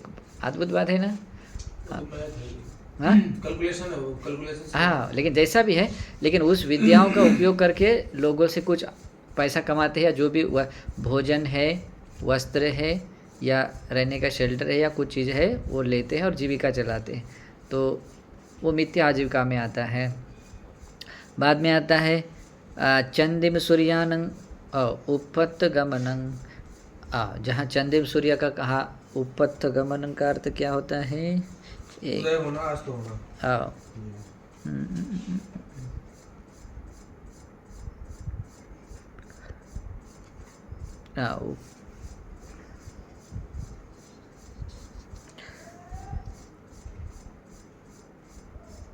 एक मिनट, जैसे कि उसका मार्ग किस दिशा में किस स्थान पर रहेगा, किस स्थान में नहीं रहेगा, आदि आदि है ना। नक्षत्रानं पथगमनं भविष्यति, नक्षत्रों में आने वाले जो जो तारे हैं उनको भी काउंट करके उसका स्थान बता देना। नक्षत्रानं उपथगमनं भविष्यति, जहाँ नक्षत्र अलग अलग नक्षत्रों का कौन सी जगह पर स्थान रहता है, कौन सी जगह पर नहीं रहता है, आदि आदि वो बता देख कर भी कुछ ना कुछ शुभ अशुभ या कुछ कार्य के बारे में बताकर लोगों से कुछ कमा लेते हैं, लोगों से कुछ पैसा लेते हैं, या जिस कारण से अपनी जीविका का माध्यम बनाते हैं।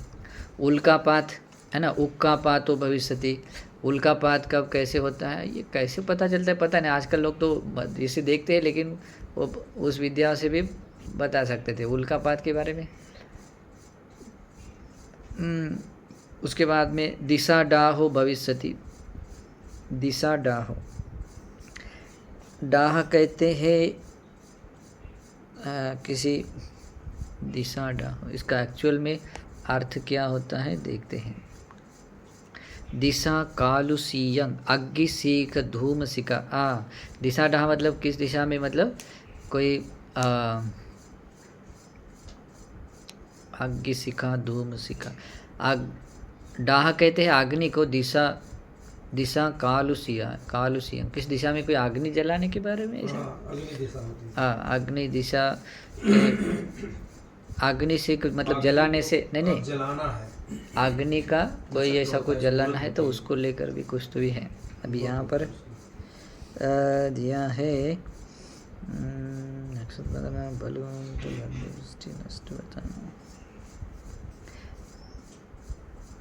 धूमकेतु के बारे में तो नहीं है, नहीं वो दूसरा है थोड़ा सा, उसका रेफरेंस जो है वो उल्कापात, नहीं उल्कापात तो अलग है, उससे पहले बताया उल्कापात में, ओके। उसके बाद में आता है उल्कापात भविष्यति, दिशा डाहो भविष्यति, भूमि चालो भविष्यति, भूमि चाल कहते हैं भूकंप कब होगा कब नहीं होगा। देव दुद्रभि यानी कि देव भविष्यति, देवता लोग वो जो दुदुम्बी का जो वाद्य है पौ वाला जैसा है ना, जैसे वैसा कि कोई भी सनई हो या ऐसा कुछ जो वाद्य है वो देव दुदुम्बी जैसे नगाड़ा जैसे बजाते हैं, जैसे भी है, तो वैसा वाला वो कब होगा कब नहीं होगा। आजकल तो किसी को सुनने भी नहीं आता है दूर दूर तक, है ना, लेकिन कुछ गुड मैसेज होता है तो ऐसा होता रहता है। आजकल तो ये सब इंटरनेट सरल कर दिया सब कुछ। नहीं, लेकिन बात ऐसी है कि अभी देवताओं को भी ऐसा नहीं लगता है कि मनुष्य के कोई इंटरफेयर किया जा सके, क्योंकि मनुष्य लोगों में अभी वो धर्म नहीं है, वो क्वालिटी नहीं है जिसको क्वालिटी को देख कर उनको कोई आशा देखने का मन हो जाए, है ना। जैसे गंदगी का ढेर है, उसको क्यों देखने का मन हो, उसको तो हम इधर पीठ दिख कर उधर चलने का मन होता है ना। ज़्यादा नीचा गिरा स्तर है। हाँ, इस कारण से ठीक है। इस चंदिम सूर्य नक्षत्राणं उद्गमनं ओगमनं संकिलेशं ओदानं भविष्यति। ये दो चांद और सूरज और नक्षत्र का निकलना, मतलब निकलना है या उसका अस्त हो जाना है या उसको संकिलेशं या उसका ब्लर हो जाना होता है। कभी एकदम ब्राइट होता है ना, ब्राइटनेस आ जाता है। तो ये कब होगा, कैसे होगा, इसके बारे में बताने की विद्या है। एवं विपाको चंद्रगाहो भविष्यति। चंद्र ग्रहण होगा तो उस समय में ऐसे ऐसे विपाक मिल सकता है ना। उस समय में ऐसा कुछ करते तो ऐसा भी, आज हमारी तरफ क्या करते हैं, वो चंद्र ग्रहण लगने के बाद खेत में जाकर ये नहीं करना है बोलते है ना, क्या बोलते हैं उसको, हाँ, ये नहीं करना, वो नहीं करना, इससे ये हो जाता है। तो वो भी एक ऐसा कुछ होता है, वो बताते हैं। एवं विपाक को सूर्यगाहो भविष्य। सूर्य ग्रहण होने के बाद भी ऐसा ऐसा विपाक मिल सकता है, ये नहीं करना, वो नहीं करना, ऐसा करके भी एक होता है। एवं विपाको नक्षत्रगाहो भविष्यति। अगर नक्षत्र में कोई अगर अलग अलग जगह पे होता है तो हाँ, उस नक्षत्र में वो नहीं करना है करके बताते हैं। एवं विपाकं चंदिम सूर्यानं पथगमनं भविष्यति। और ये चांद और सूरज का जो पथगमन है, उनका जाने का जो रास्ता, भ्रमण करने का जो ये है, तो उसमें भी कहाँ कहाँ क्या होने के बाद में क्या कौन सा विपाक मिल सकता है। जैसे सूर्य निकलता समय ऊपर है, इधर है ना, कौन सा समय में। एवं विपाकं चंदिम सूर्यानं उपत्तगमनं, है ना, पथगमनं उपत्तगमनं। उपत्तगमनं कहते हैं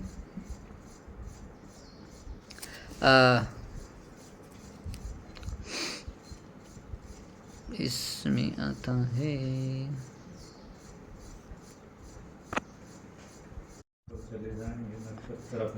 हाँ, उपत्तगमन यानी कि जो कोई रास्ता अगर चेंज हो जाता है तो उसके बारे में है। और बाद में आता है एवं विपाक नक्षत्रां पथगमनं भविष्यति।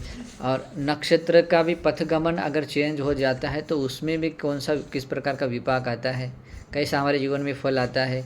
एवं विपाक नक्षत्र एवं उपत्तगमनं। अगर नक्षत्र तारे भी अपना रास्ता चेंज कर लेते हैं, कुछ ये हो जाता है, तो तब हमारे जीवन में क्या क्या होता है, कैसे विपाक मिलता है। एवं विपाक को उक्कापातो भविष्यति। अगर उल्कापात हो जाता है तो क्या क्या हमारे जीवन पर प्रभाव पड़ता है, इसके बारे में बताने वाला एक विद्या होती है। ये सब तिरछाण विद्या है, हीन विद्या, नीच विद्या है। एवं विपाक को दिशाडाहो भविष्यति। और ये किसी कारण से किसी पर्टिकुलर जंगल में या कई जगह पर अगर कोई आग लग जाती है, कहीं ऐसा दूर निकल जाता है तो उसका क्या विपाक हो जाता है, असर पड़ता है। एवं विपाक को भूमिचालो भविष्यति। अगर भूकंप हो जाता है तो पर्टिकुलर समय में क्या क्या विपाक मिलते हैं उसको लेकर बताते हैं। एवं विपाक को देव दुद्र भी भविष्यति। अगर देव दुदुम भी अगर बच जाती है, आवाज़ अगर वाद्य अगर बच जाता है देवता लोग से और से, उसका क्या विपाक होता है, मनुष्यों पर क्या असर पड़ता है, ये बताने वाली विद्या है। एवं विपाकं चंद्रम सूर्य नक्षत्राणां उद्गमनं ओगमनं संकिलेशं ओदानं भविष्यति। ये जो चांद सूर्य और नक्षत्र का उद्गमन यानी कि उसका उदय होना है, अस्त होना है, या उसके उदय होने के बाद में भी उसका जो ब्लर रहना है, ब्राइट रहना, एकदम तेजस्वी उदात रहना है, तो इससे क्या हमारे मनुष्य के जीवन पर क्या प्रभाव पड़ता है। तो इस इति मतलब इस प्रकार के कुछ न कुछ ऐसे तिरछाण विद्याओं को अपने जीविका का माध्यम बनाकर मिथ्या आजीविका के साथ में कुछ श्रमण ब्राह्मण अपने जीविका चलाते हैं। लेकिन एव रूपाय तिरछाण विद्या है, इस प्रकार की तिरछाण विद्याओं के साथ मिथ्या जीविका पटिव्रतो, तिरछाण विद्याओं के साथ जीने वाली मिथ्या आजीविका को भगवान बुद्ध छोड़ देते हैं, पटिविरतो, उससे दूर रहते हैं। समनो गौतम, श्रमण गौतम ऐसे दूर रहने वाले मिथ्या आजीविका से। और इस प्रकार से कोई पृथक जन व्यक्ति तथागत बुद्ध के गुणों को देखकर प्रशंसा करता हुआ गुण वर्णन कर लेता है। ये महाशील के अंतर्गत और थोड़े से कुछ पाठ है, तो जल्दी ले पाठ कर लेते हैं। बाद में आता है, यहाँ कोई श्रमण ब्राह्मण श्रद्धा से दिए गए भोजन को ग्रहण करके वे इस प्रकार के तिरछान विद्याओं के साथ मिथ्या आजीविका के साथ अपना जीवन चलाते हैं, जीविका चलाते हैं। जैसे कि सुउट्ठिका भविष्यति, ओके, इस समय में अच्छी वर्षा यानी कि बारिश होने वाली है या नहीं, है ना। दुब्बुट्ठिका भविष्यति, इस साल में अच्छी वर्षा होने वाली नहीं। सुभिक्खं भविष्यति, इस वर्ष में सुभिक्ष यानी कि सभी चीज़ों का क्या बोलते हैं, हाँ नहीं, सभी चीज़ों का सही प्रमाण में या मुबलक प्रमाण में, जितना चाहिए उससे ज़्यादा प्रमाण में सब चीज़ों का लाभ होने वाला है, उसको बोलते हैं सुभिक्ष। बाद में आता है दुर्भिक्षं भविष्यति, दुर्भिक्ष पड़ने वाला है, किन किन चीज़ों का कौन सा दुर्भिक्ष आएगा उसको भी बताने वाले हैं। खेमं भविष्यति, इस साल में किसी को भी किसी प्रकार का कोई भय पैदा नहीं होगा। ओके, खेम यानी क्षेम यानी बहुत ही निर्भय और शांति के साथ रहेंगे। भयं भविष्यति, इस साल में इस प्रकार का भय पैदा होने वाला है। रोगो भविष्यति, इस साल में इस प्रकार के रोग बढ़ सकने वाले। आरोग्यं भविष्यति, इस साल में सभी लोग आरोग्य संपन्न हो जाएंगे, इस तरह के बताने वाला होता है। मुद्दा यानी कि मुद्रा को लेकर है, पैसों के बारे में। गणना यानी कि जो काउंटिंग को लेकर है ना। आज भी बहुत सारे 1 2 3 4 गणना को लेकर आप इतनी गणना कर लीजिए, है ना, 7 बार कर लीजिए, 11 बार कर लीजिए, 21 बार कर लीजिए, 108 बार कर लीजिए, कोई बोलता 500 बार, कोई बोलता 1000 बार, है ना। अलग अलग तरह के कुछ बोलता है। तो गणना करते हुए भी कुछ ना कुछ बताते हैं सुभाष। बाद में आते हैं संख्या न, कोई पर्टिकुलर संख्या को लेकर, मेरा 4 नंबर बहुत लकी है, 7 नंबर बहुत बैड लगे, है ना, आज किसी को लकी आता है। बाद में आता है काव्य को क्या कहते हैं, कविता पाठ ही कर लो तो पाठ से ना चत्तारों में विक्रय कवि, यहाँ प्रचलन कविता करते हैं, हाँ यस विश्वास है आजकल। या कभी कभी कवियों का ये भी होता है, किसी पर्टिकुलर इवेंट्स पर अगर कवि बनाते हैं तो वो शुभ है अशुभ है आदि को लेकर भी है, तो वो बताते हैं। लोकायतन, लोकायत का अर्थ होता है जो संसार में अलग अलग तरह के जो क्या बोलते हैं, अच्छे शुभ मांगलिक कहने वाले जो लोकोक्तियाँ प्रचलित, लोकोक्तियाँ प्रचलित हो जाती है, तो उसको लेकर भी शुभ अशुभ कैसा है, शुभ मतलब अच्छी जगह पर कैसे बोलनी है, अशुभ जगह पर कैसे बोलनी है, आदि आदि को लेकर भी तिरछान विद्याओं के साथ में कुछ श्रमण ब्राह्मण अपनी जीविका चलाते, मिथ्या आजीविका से अपनी जीविका चलाते। लेकिन एव रूपाय तिरछान विद्या, इस प्रकार की तिरछान विद्याओं से भगवान बुद्ध दूर रहते हैं। मिथ्या आजीविका पटिविरतो, इन मिथ्या आजीविका से दूर रहते हैं। श्रमण गौतम से दूर रहते हैं। इति वा ही भिक्खवे पुथुजनो तथागतस्य वर्णं वदमानो वदे, भिक्षुओं कोई पृथक जन व्यक्ति तथागत के इन गुणों को देखता हुआ वो प्रशंसा करता है। बाद में आता है यथावापने के बंधो समन ब्राह्मण श्रद्धादेयानि भोजनानि भुंजित्वा, जैसे कि यहाँ कोई श्रमण ब्राह्मण दूसरों ने दिए हुए श्रद्धा से दिए गए भोजन को ग्रहण करके ते एव रूपाय तिरछान विद्या मिथ्या आजीविका जीवितं कप्पेति, वे इस प्रकार के तिरछान विद्याओं के साथ मिथ्या आजीविका को अपनाकर अपनी जीविका चलाते हैं। जैसे कि आवाहनं विवाहनं संवरं विवरणं, इसमें आता है आवाहन कहते हैं, आवाह कहते हैं उसका कोई अपने घर में कोई जैसे कि शादी करना है, शादी से पहले भी कुछ जो क्रिया करते हैं आते हैं लोग, हाँ जो क्या बोलते हैं, मैरिज फिक्स करने के लिए उसको क्या बोलते हैं, सगाई साकरपुड़ा। हाँ वैसा कुछ तो भी करने के लिए बोलते हैं वो कब कहाँ कैसे करनी चाहिए। सगाई आज भी देखिए नक्षत्र बताते हैं कि कब हाँ आज भी बहुत किस दिन करनी। इंडिया में तो ये तो सबसे पॉपुलर है। कौन सा नहीं, बिना इसके है ही नहीं कुछ पॉपुलर क्या है जी, बिना फिक्सेशन इसके के मुहूर्त के बिना तो होती नहीं इसमें है। कोई जाति हो सब में होता है वो कोई तो समझ हाँ नहीं। वो कब करना चाहिए कैसे करना चाहिए उसको बताते हैं। बिना कोई ब्याह है ही हाँ नहीं। उसके बाद में आता है विवाहन के बारे में आता है, विवाह करने के बारे में है। फिर विवाह के बारे में है, विवाह के लिए उचित नक्षत्र बताना है। और इसके बाद में आता है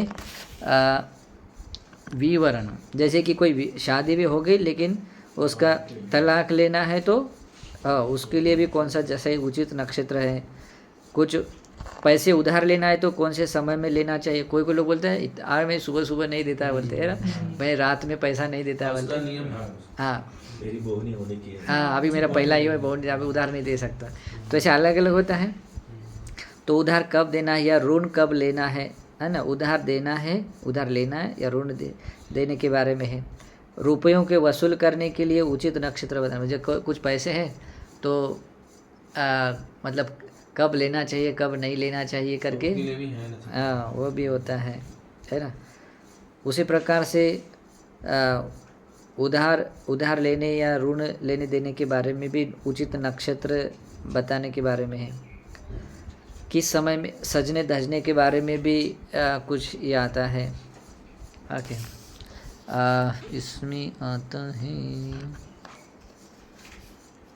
शुभकरण विघ्नकरण संकीर्ण, ये बहुत सारे ऐसे ही मतलब अलग अलग ये है। सजने धजने के बारे में है, नष्ट करने के बारे में, गर्भ पुष्टि है, मंत्र बल से जीवा को बांध देना, किसी का मुंह बंद कर लेते हैं किसी का है ना। वो बहुत अलग अलग तरह के हैं। वो ऐसा कब हुआ था पता है, जब वो डिबेट्स मैंने कल बताया था आप लोगों को, जब डिबेट्स का शास्त्रार्थ करने का युग आया था उस समय में ये बाकी लोग, अभी उनका नाम लेना अच्छा नहीं है क्योंकि किसी को बुरा लग सकता है। तो वो ये लोग क्या करते हैं, किसी अमनुष्य का बल लेकर वो मंत्रों से क्या करते थे, उनका उसका मुंह बांध कर लेते थे। हाँ वो जीव बोल नहीं सकता था। ऐसे बहुत सारे भिक्षुओं को, ऐसे भिक्षु बहुत ज्ञानी हुआ करते थे उस समय में, फिर भी उस ज़माने में वो कुछ न बोलने के कारण हार जाते थे। हारने के बाद उनका सिर धड़ से अलग करते, नहीं तो देश से निकाल देते, है ना। तो ऐसा भी होता था। हाँ ये विद्याएं होती थी। ओके तो वहाँ तो वही बंदी जी ब्लैकमेल होता है। हाँ जैसे कि अभी भविष्य में अभी वर्तमान स्थिति में हाँ। ब्लैकमेल होता है ना, हाँ तो बताएंगा तो इसको उड़ा दूंगा। नहीं वो भी एक अलग है। ऐसा कुछ तो हाँ वो अलग है। नहीं ये सीधा पावर का यूज़ कर लेते हैं। हाँ मतलब आज पैसों से मुंह बंद करना अलग, वो मंत्रों के हिसाब से ये करते थे वैसा। ओके या ऐसी विद्याएं होती थी। के समय तो बहुत ज्यादा था। हाँ तो ये युग था और ये उस युग में ऐसा हुआ। और ख़ास करके बुद्ध धर्म को नष्ट करने के लिए, भिक्षुओं को ख़त्म करने के लिए इसका उपयोग किया उन लोगों ने। ये जितनी ये तिरछान विद्या बताई ना, वो सारी विद्याएं उस समय यूज़ करते थे। और ख़ास करके ये तो है ही, बुद्ध शासन स्थापित ना हो उसके लिए सारे कार्यक्रम उन्होंने किए। ये इन विद्याओं का उपयोग किया। और आज भी करते हैं ऐसा। शंकराचार्य हैं जिनके बारे में हमने पढ़ा है, ये इसी तरह करते थे। हाँ तो शंकराचार्य से इसको समझ लेना है ना। यहाँ ठुड्डी को बांध लेना ये कुछ तो भी है, लेकिन दूसरे के हाथ को उलट देने के बारे में है। दूसरे के कान को बहरा बना देना है। दर्पण पर देवता बुलाकर प्रश्न पूछना होता है। अभी ये तो बात पता नहीं, लेकिन एक मैंने देखा है, किसी आदमी के अंदर किसी अमनुष्य को बुलाकर उससे प्रश्न पूछ लेते हैं। हाँ ये बात होती है।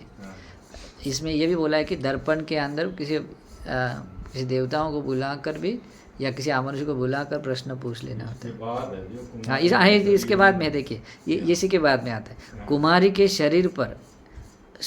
शरीर पर भी शरीर में उसको लाते हैं और उससे प्रश्न पूछते हैं। उसके बाद में आता है देववाहिनी के शरीर पर देवता बुलाकर प्रश्न पूछना। मतलब किसी आदमी के अंदर में पर्टिकुलर एक उस प्रकार का एक होता है गुण धारण करने वाला, तो वैसे व्यक्ति के शरीर में देवताओं को लाकर प्रश्न पूछना होता है। सूर्य सूर्य की भी एक पर्टिकुलर प्रकार की पूजा कर लेते हैं।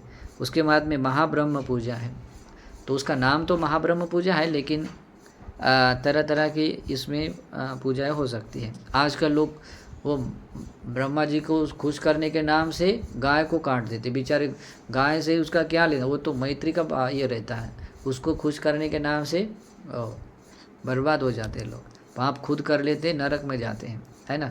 वो एक अभी मैंने किसका एक स्टेटमेंट दिया था, शंकराचार्य जी का कोई किसी का तो भी स्टेटमेंट था, वो बोलते थे, नहीं मैंने टीवी में डिबेट देखा था कोई, तो वो बोलते हैं कि अगर एक प्राणी के बलिदान से अगर 1000 लोगों का संरक्षण हो जाता, अच्छा होता है, तो उसका बलिदान अच्छा है, ये विधान है, करना चाहिए बोलते। एक तरफ से अभी कल का एक मैंने एक देखा है ना, एक वो कौन सा तो भी एक बाबा जी है ना, अभी उनका नाम लेना अच्छा नहीं है, लेकिन उसको पूछा, एक तरफ से अहिंसा बोलते हैं, ये दया करुणा आदि बोलते हैं, एक तरफ से उनकी देवी को इतने सारे बकरे काटते हैं, गाय काटते हैं, भैंस काटते हैं, वो कैसा। वो एक आदमी ने प्रश्न पूछा, आप लोग मुसलमानों को ये करते हैं, बोले कि ये खाते हैं ईद के दिन में, आप लोग इस समय में इतने बलि देते हैं, उसका क्या बोलते हैं। तो उसको उत्तर देना नहीं आया, वो तो उन्होंने बस इतना ही कह दिया, ये तो हमारी परंपरा चली आए, वो चलती है, अभी चलने दो, बोली कोई बात नहीं, लेकिन ठीक है।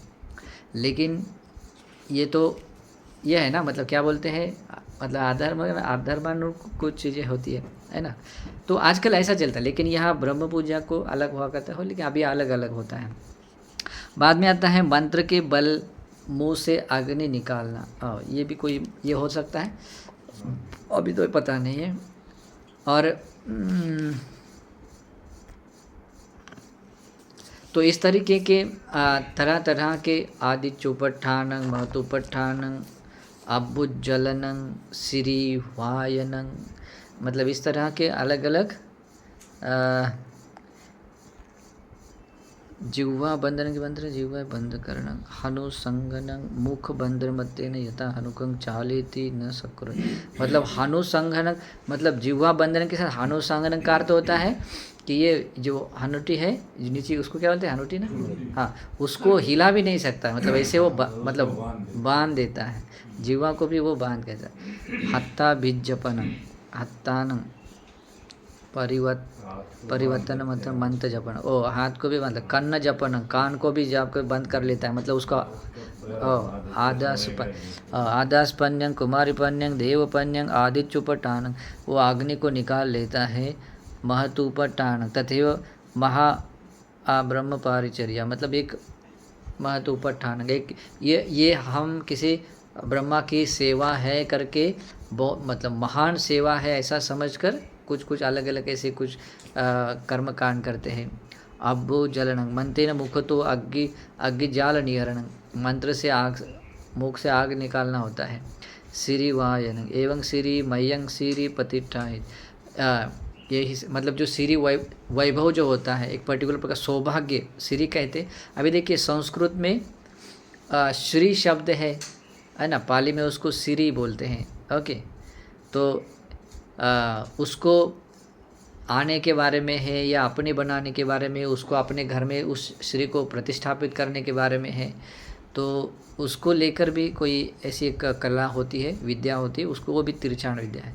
देखिए वो आप लोगों को पता है, वो जातक में भी है, और ये अनाथ पिंड के घर में भी एक ब्राह्मण को एक मन आता है, अनाथ पिंड के घर में एक जो क्या बोलते हैं, एक मणि होता है, जो उसको श्री बोलते हैं, उसके घर में जो वैभव आता है उस कारण से होता है।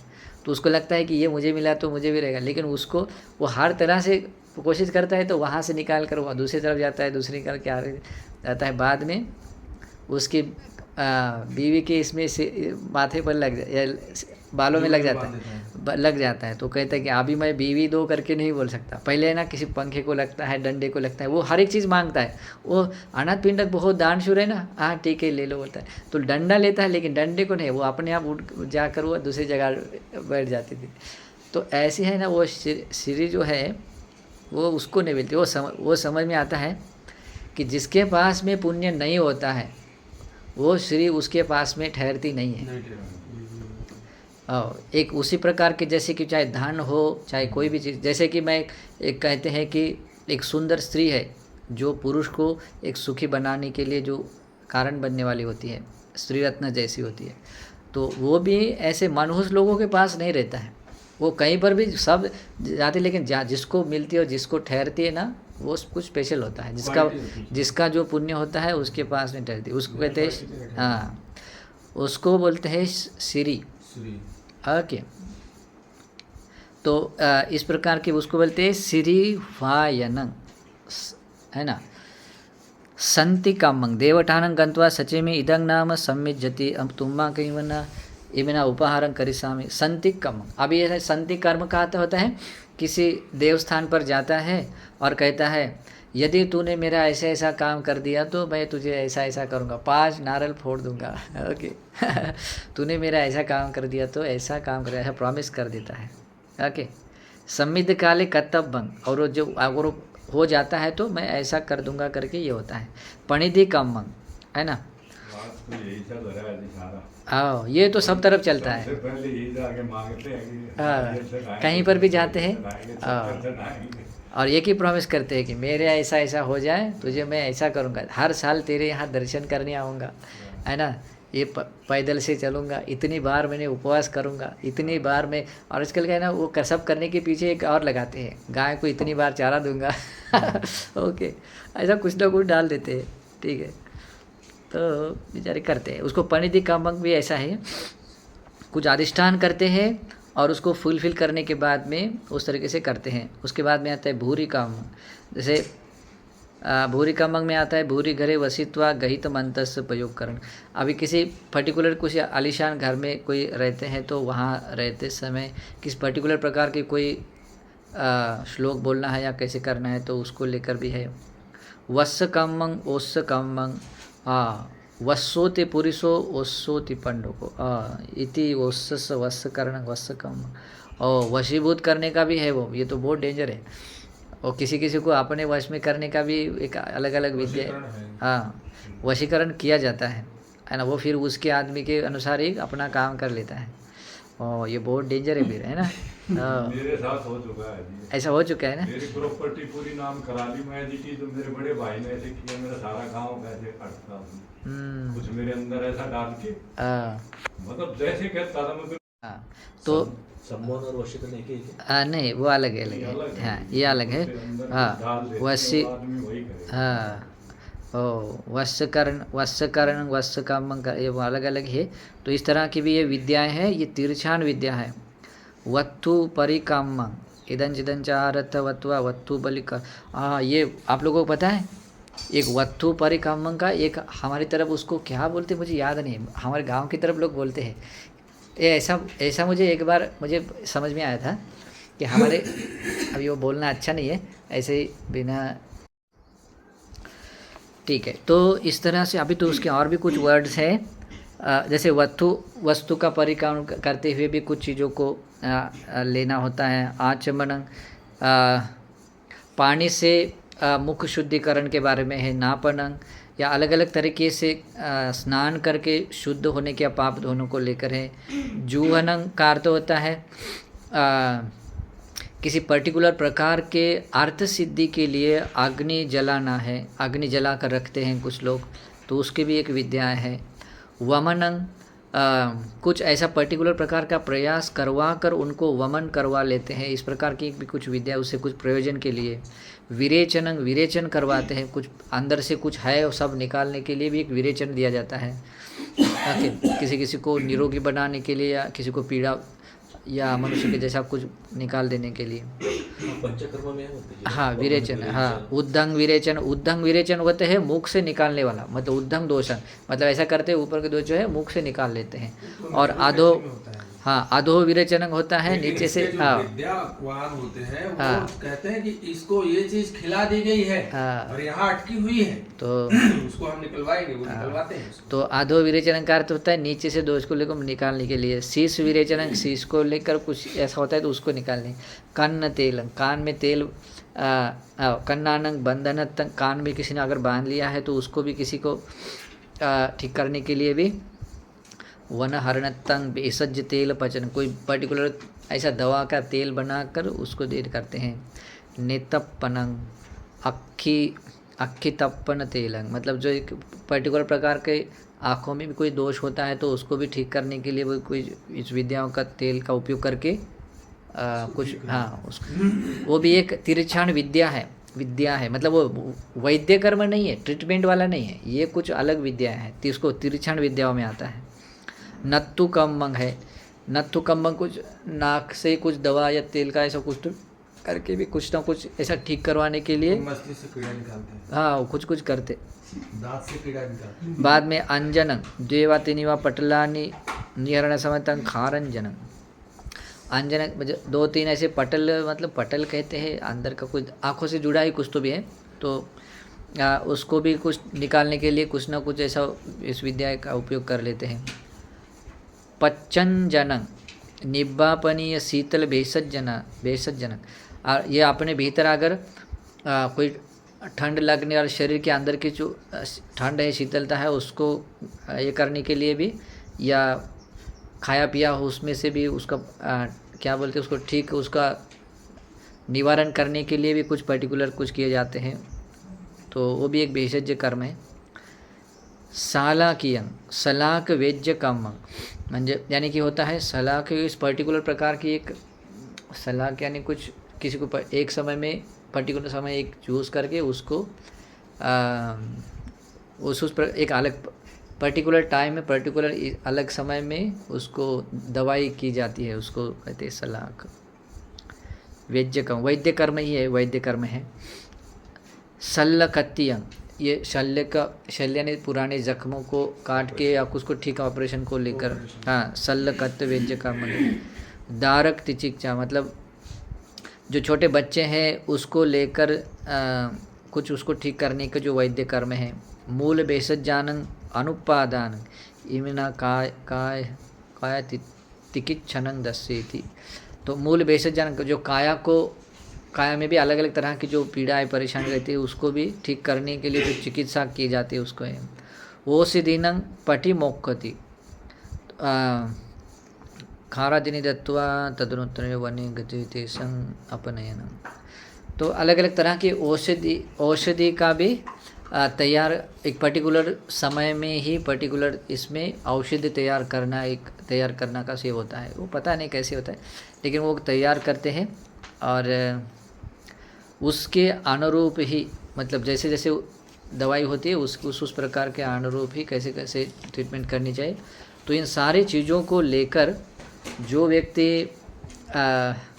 इन विद्याओं को अपना कर अपनी जीविका चलाता है, जैसे कि वैद्य कर्म करना, अभी समझो कोई भांति जी है और वो वैद्य कर्म कर रहे तो वो अच्छा नहीं है, ठीक है। हाँ, तो इस प्रकार की तिरछाण विद्याओं उसको बोलते हैं तिरछाण विद्या। तो इन तिरछाण विद्याओं के साथ में कोई अपनी जीविका चलाता है तो उसकी जीविका कैसी बनेगी? मिथ्या आजीविका। अब इसमें बहुत सारे काम आए, उन सारे कामों के अंदर कोई व्यक्ति एकमात्र भी अगर कोई काम अपना लेता है, कोई भिक्षु है, श्रमण ब्राह्मण है, तो मिथ्या आजीविका। और पृथकजन व्यक्ति बाहरी श्रमण ब्राह्मणों को देखता है लेकिन इति वा इति मतलब ऐसा नहीं तो इसके जैसा कोई और ऐसा इसमें से कोई देखता है, लेकिन एव रूपाय तिरछाण विद्याएं, इस प्रकार की तिरछाण विद्याओं को जो मिथ्या आजीविका में आता है, मिथ्या आजीविका पटिविरतो समनो गौतम, ऐसे मिथ्या आजीविका से श्रमण गौतम प्रतिविरत है, दूर रहते हैं। इति वा ही भिक्खवे पुतुजनो तथागत स वन्नं वदमान वदे, तो भिक्षुओं कोई पृथक जन व्यक्ति तथागत के इन गुणों को देखता हुआ वो गुण वर्ण प्रशंसा करता है। भगवान बुद्ध कहते हैं इदं खो भिक्खवे अपमत्तकं और मत्तकं शील मत्तकं, भिक्षुओं ये जो भगवान बुद्ध के शील है वो कैसे अल्प मात्र प्रमाण के है, और मत्तकं बहुत छोटे मामूली शील है, शील मत्तकं भगवान के डेली रूटीन के आचरण में से एक पार्ट है। ये न पृथकजनों, लेकिन इसको देखकर भी, जिसको देखकर पृथकजन तथागतस्य वर्णं वदमान वदे, तथागत के गुणों को देखता हुआ उनकी प्रशंसा करता है। तो ऐसा होने के बाद में अगर भगवान में अगर ये गुणधर्म है तो हमें क्या करना चाहिए? ये तो भगवान के गुणधर्म है, भगवान का गुण है, ऐसा समझ करें बहुत ऐसे उतावला न होकर समता भरी चित्त श्रद्धा से उसको ये करना, स्वीकार कर लेना है। अगर इसके अभी यहाँ चूलशील, मध्यमशील और महाशील के अंतर्गत आने वाले इन गुणों के विपरीत कोई व्यक्ति बोलता है ना, भगवान बुद्ध को बोला कि भगवान कोई वैद्य कर्म करते हैं तो समझ लेना ये भगवान पर झूठा आरोप है। भगवान ऐसा नहीं करते हैं।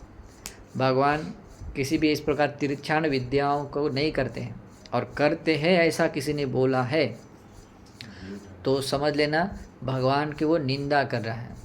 ओके, जैसे कि वो सुप्रिय परिव्राजक कर रहा था, है ना। तो ऐसा करने के बाद निंदा करता है तो भगवान बुद्ध कहते हैं, अब ये तो होगा भगवान को लेकर, फिर बाद में धर्म और संघ को लेकर भी निंदा कर सकता है। तो ऐसा होता है तो भगवान बुद्ध कहते हैं ऐसे किसी ने निंदा करने से आपको दुखी होने की ज़रूरत नहीं। तो क्या करना चाहिए, तो उस जगह पर आप लोगों ने ज्ञान से, प्रज्ञा से सोचना चाहिए, क्या वो ये जो इस तरीके से जो बात बोली गई है, क्या भगवान बुद्ध में वो बात है, धर्म में वो बात है। अगर नहीं है तो नहीं है, तो फिर उसके बाद ये तो भगवान का ये है ही नहीं है, दुर्गुण तो है ही नहीं है, तो हमें क्यों टेंशन लेने की ज़रूरत है ना। ऐसा सोचकर छोड़ देने, क्योंकि उसको बोलने से किसी कोई ज़्यादा ये नहीं होता है ना। लेकिन ऐसे ही सब लोग बोलते रहे, हम चुपचाप सुनते रहे, तो वो भी नहीं है। उसका निराकरण करना है तो कर सकते हैं अनुकंपा करके, लेकिन उससे हमें दुखी होकर, क्रोधित होकर उसके प्रति बदला या ऐसा कुछ लेने की ज़रूरत नहीं है, हानि पहुंचाने की ज़रूरत नहीं है, क्योंकि ऐसा करते हैं तो हमारे धर्म मार्ग में अंतराय है, ऐसा भगवान इसमें बताते। तो इस तरीके से यहाँ महाशील यहाँ समाप्त होता है।